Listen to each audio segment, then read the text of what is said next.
COVID cases soar following the sudden end to pandemic restrictions in China. Now, COVID is surging at a massive pace in China. This comes days after the government eased some of the world's strictest COVID containment measures.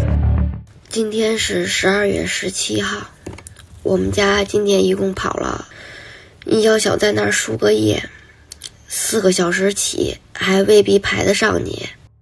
It is very difficult to get true information from China because Chinese media never covers the truth. They create false information for the world.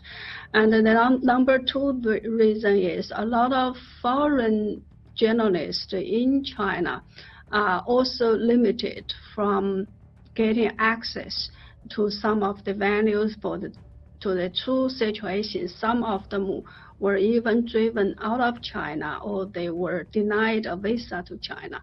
So it is harder and harder to get the true information from China.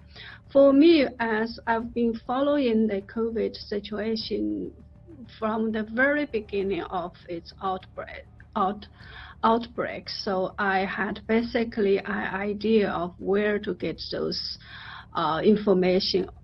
Almost all the videos I shared on Twitter were obtained from Chinese social media platforms.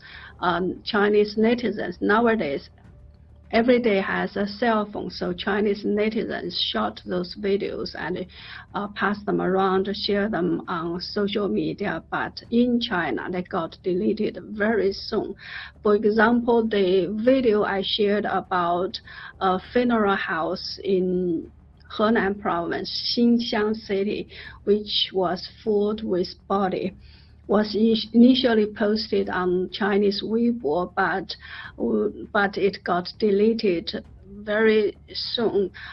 So the good thing is, before it got deleted, somebody already downloaded and shared it on other social media platforms such as Twitter. So basically, I mainly get my videos from social media because I come from China and I have been following the issue for years. So I have a basic judgment to judge which videos can I trust, which ones I should not trust.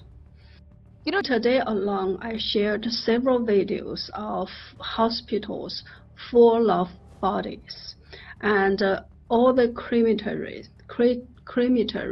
in Beijing are operating 24 hours now, but still cannot handle all the bodies. And it's not from just one city. So the 2 death cases in December is a sheer lie. Actually, a newspaper in Hong Kong, Minbao, just published a report saying that on December 17th alone, on one day in Beijing city alone, as many as 2,700 people died in their home. That number 2,007 doesn't include those who died in the hospital. So if we do a math, in average years, every day there are about 300 bodies got cremated in Beijing. That's the usual number according to the official media.